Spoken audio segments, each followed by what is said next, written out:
in midweek. It's second place Aston Villa against fourth place Wimbledon. Experienced referee David Ellery in charge this afternoon here at Villa Park. It's an early touch for Kenny Cunningham.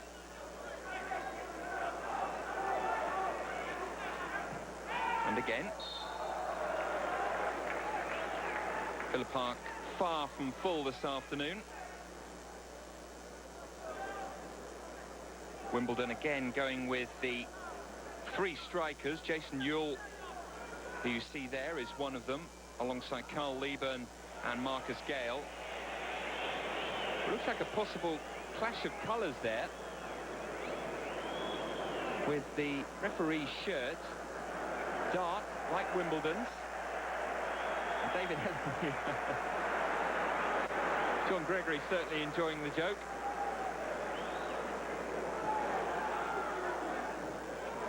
Merson, typical Merson pass that with the outside of his boots, angled. This is right, way by Wimbledon. Only as far as Thompson, and it was a good strike from the former Bolton man. Had to be on his left foot, didn't it? But it was a sweet connection. It's a knockdown by Ewell. Will come to Liebern.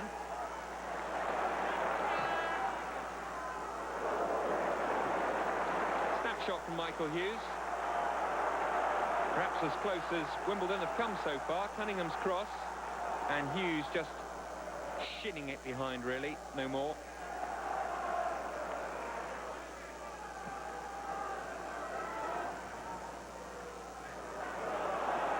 Merson getting it forward to Julian Joachim. Good pace by Joachim. Appeals for a penalty, and it has been given by David Ellery. It was the first link-up play we've seen between Merson and Joachim. Joachim's pace, and the referee are judging that Chris Perry brought him down. A yellow card for Perry, and a penalty for Aston Villa.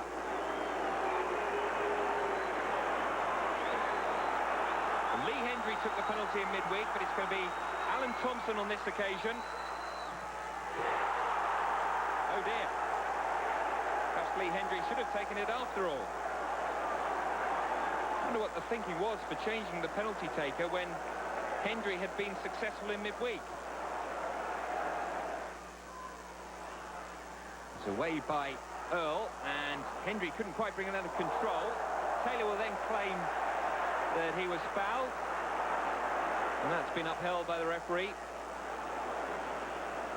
Might have been interesting if he played advantage here. Certainly going to be Alan Thompson, and it's certainly a lot harder compared to the last time he had a dead ball situation. It was 12 yards out with no wall in front of him. And here is Thompson.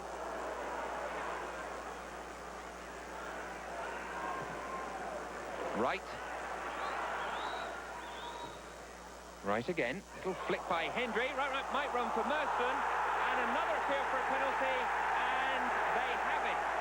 A second penalty in the first half for Aston Villa.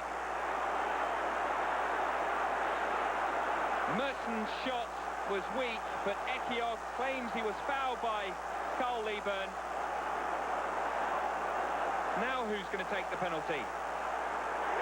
It's a red card for Carl Liebern. Well, it was only a yellow previously for Perry. And it's going to be another penalty for Aston Villa. And it looks like Paul Merson, on his debut for his new club, is now going to take the responsibility of possibly putting Aston Villa into the lead. It's Merson. He's missed it again. But into the back of the net the ball goes. It's been hard work for Aston Villa, but finally they have broken the deadlock.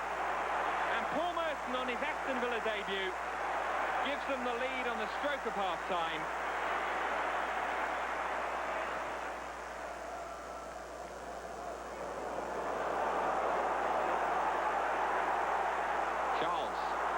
Joachim. Chance for him to run at the defence, which is what he likes. The cross comes in, and better have a second. It's Ian Taylor.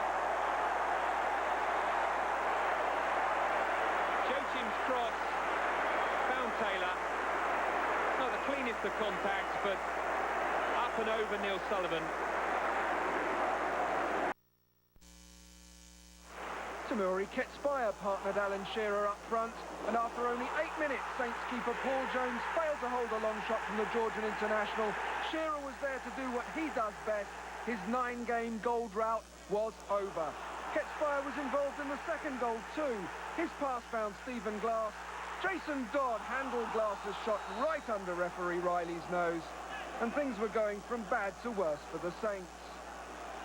Not just a penalty to face, but down to 10 men as well.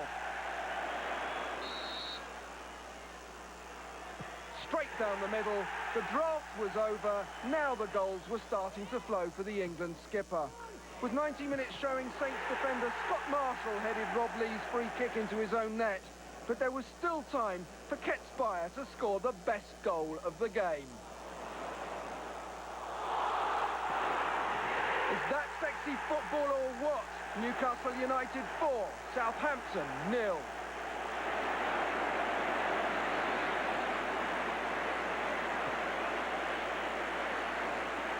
Wednesday broke their Hillsborough duck for the season, having failed to score in their first 2 home matches, both 1-0 defeats. Captain Peter Atherton powered his side into the lead in the 19th minute. Manager Danny Wilson put it down after to the law of averages and lots of hard work. What caused Blackburn problems was the industry of Atherton and Andy Booth, and the skills of new boy Wim Jonk, Benito Carbone and Paolo Di Canio, who won a 32nd minute free kick. Andy Hinchcliffe did the rest.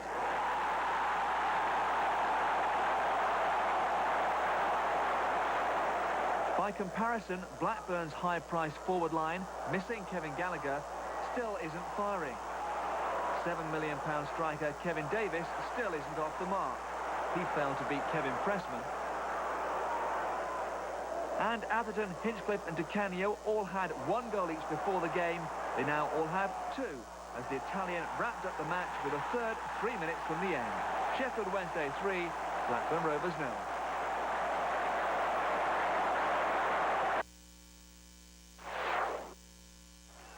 Charlton's Alan Kirbishley was presented with the Manager of the Month award for August before this match, but the smile was soon wiped from his face as Paolo Wanchope put Derby in front after just 5 minutes. Wanchope's second goal of the season, helping Derby on their way to maintaining their unbeaten start to the season. A marvellous free kick from Francesco Baiano on the hour extended Derby's lead.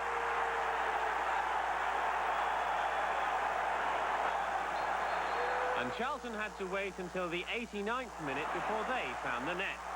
Paul Mortimer fouled by Rory Delap just inside the penalty area. Clive Mendonca scored from the spot kick. His 4th of the season came too late though. Charlton 1, Derby 2.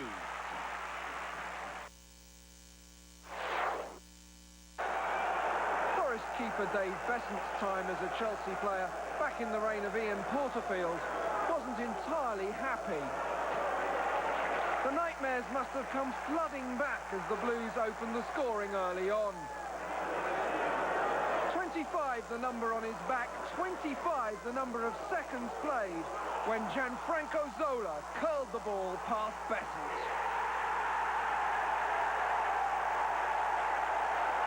Fellow Italian international Pierluigi Casiraghi did the Mark Hughes impersonation to help set up Zola's first of the season. But Besant went on to make a series of good saves. Zola's pace takes him away from Steve Chettle, but Besant's there to block the shot. The Forest defence, though, left their keeper rather unprotected from a Zola corner, and they paid the price. Gustav Poyet's 3rd of the season, and he'll surely never score an easier one. At 2-0 up against the newly promoted team, Chelsea might have been expected to go on and score some more. Instead, Forest started to dominate. Fullback Alan Rodgers made sure Ed Tahoy was awake before Forest pulled one back. Welshman Jean-Claude Dashfield made use of his pace to net. Blues boss Gianluca Vialli said that Chelsea looked scared after Forest scored. It ended Chelsea 2, Forest 1. We was disappointed. Manager David Fleet hoping for a positive result, but Middlesbrough and Colombian striker Hamilton Ricard had different ideas. They said, result this. In the 25th minute, Ricard, the net finder. That's his second of the season. Ricard got a sweet 1-2 from Mikkel Beck, and Ricard beat Spurs keeper Aston, and it was 1-0. Just 7 minutes later, the same sweet combo. Beck, Ricard again. He finds net again. Middlesbrough with a 2-0 advantage. It's Beck using head, Ricard using foot. The Colombian scores it 2-0. Now late in the game, Vladimir Kinder comes on as a sub, and he makes his manager Brian Robson look like a genius. Kinder is surfing the net, goal.com, just minutes after entering the game. Aston doing his imitation of an open door, and Middlesbrough celebrates the goal and a 3-0 shutout.